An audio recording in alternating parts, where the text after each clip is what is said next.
आज के संस्कृत भागीरथी में नए श्लोकों के साथ मैं उपस्थित हूँ। महर्षि चाणक्य के द्वारा दिए गए श्लोक, बताए गए श्लोक आज भी उसी तरह उपयोग में आते हैं जब उनकी रचना हुई थी। तो आज हम देखें, पहला है नो विश्वेश कुमित्रे चौमित्रे चौ अपि नो विश्वेश कदाचित कुपितं मित्रं सर्वं गुह्यं प्रकाशयेत्। मित्र दो प्रकार के होते हैं, एक अच्छे मित्र होते हैं और एक बुरे मित्र होते हैं।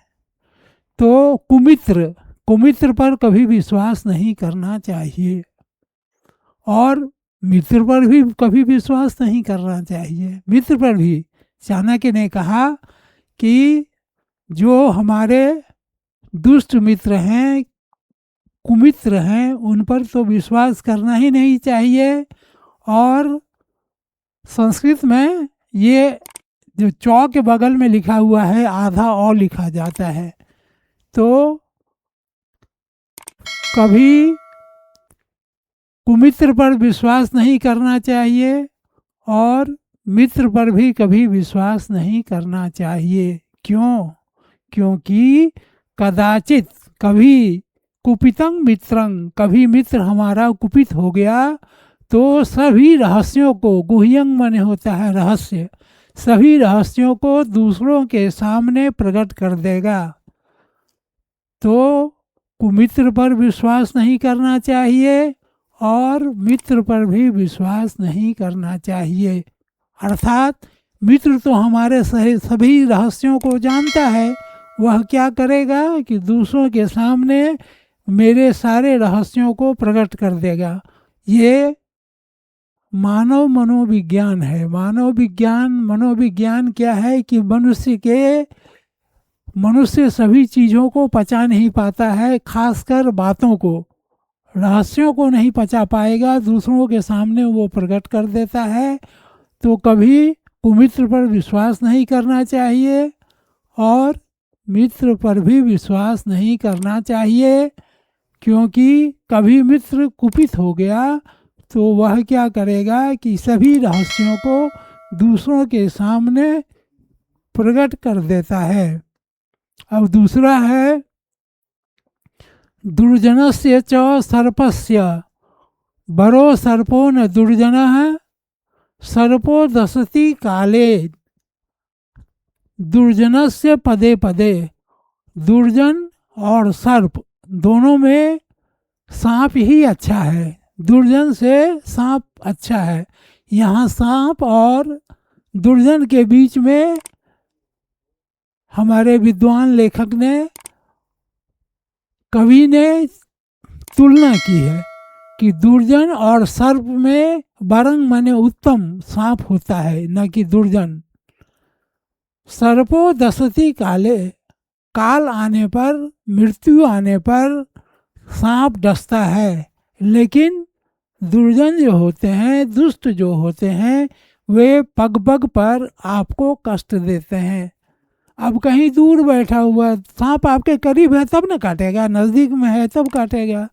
और दुर्जन कहीं दूर बैठा हुआ है, बहुत दूर है, तो वह क्या करेगा, वहीं से आपकी शिकायत करेगा, आपके विरुद्ध लोगों का कान भरेगा। तो इसीलिए चाणक्य ने कहा है कि दुर्जनस्य च सर्पस्य बरो सर्पो न दुर्जनः। सांप और दुर्जन में सांप अच्छा होता है, न कि दुर्जन।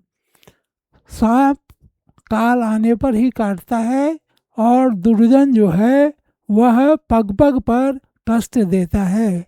अब हम लोग तीसरे की ओर चले। अति रूपेण वै सीता अति गर्वेण रावणः अति दानात् बलिबद्धो अति सर्वत्र वर्जयेत। अति रूपेण वै सीता, सीता अत्यंत रूपवती थी, इसीलिए उसका रावण उसको हर के ले गया। अति गर्वेन रावण, रावण को यह विश्वास हो गया था कि संसार में कोई उसे मार नहीं सकता, कोई उसका कुछ नहीं बिगाड़ सकता, तो अति गर्व होने के कारण रावण मारा गया। अति दानात बलि बद्धो, राजा बलि थे जो उनको यह हो गया था कि उनसे बढ़ के दुनिया में कोई दानी है ही नहीं। तो अति दानात बलि बद्धो, बलि जो है वह बांधे गए बलि के सामने। राजा बलि के सामने भगवान एक बार परीक्षण लेने के लिए उसका गए और वामन का रूप धारण कर लिए। अब वामन का रूप धारण करके राजा से कहे कि हे राजन, राजा को क्या था कि उसके दरबार से कोई भी वापस नहीं जाता था, तो वह राजा से कहे कि मुझे 3 पग भूमि दो। राजा कहा कि ये तो वामन है, बौना है, इस 3 पग कितना होगा, जाओ 3 पग हम तुमको जमीन दिया। अब राजा क्या किया, भगवान तीनों आकाश पाताल तीनों नाप, 2 ही पैर में नाप लिए। अब कहे अब तीसरा कहाँ रखे। तो राजा बलि जो है वह अति दानी होने के कारण बांधा गया, इसीलिए कहा जाता है अति सर्वत्र वर्जयेत, excess of everything is bad. वो जो अंग्रेजी में कहावत है इसी संस्कृत से लिया गया है, अति सर्वत्र वर्जयेत, excess of everything is bad. अब नंबर 4 है। नंबर 4 में विद्या के बारे में बताया गया है। कामधेनु गुना विद्या, विद्या अकाले फलदायिनी, प्रवासे मातृ सदृशी, विद्या गुप्त धनम स्मृतम। कामधेनु गुना विद्या, विद्या कैसी है, कामधेनु के समान है।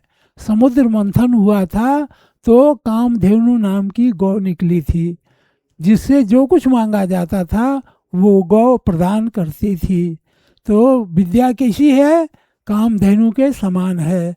और अकाले फलदायिनी, या सभी काल में फल देती है, हमेशा फल देते रहती है। प्रवासे मातृ सदृशी, परदेश जाने पर वह माता के समान है। माता के समान वह परदेश जाने पर देखभाल करती है। जिस प्रकार माँ अपने बच्चों का देखभाल करती है, उसी प्रकार विद्या रूपी माँ जो है वह हमारा देखभाल करती है। विद्या गुप्त धनम स्मृतम, इसीलिए विद्या को गुप्त धन कहा गया है। तो ये हो गया कामधेनु गुना विद्या और काले फलदायिनी, प्रवासे मातृ सदृशी, विद्या गुप्त धनम स्मृतम। कामधेनु के समान विद्या क्या है, गुणवती है और असमय में भी फल देने वाली है। जैसे आम का पौधा है तो जब समय आएगा तब ना फल लगेगा, हमेशा तो फल नहीं लगता है। लेकिन विद्या एक इस प्रकार का वृक्ष है जो बिना समय के असमय में हमेशा फल देती है। प्रवासे मातृ सदृशी, और परदेश जाने पर माता के समान देखभाल करती है, इसीलिए विद्या को गुप्त धन कहा गया है।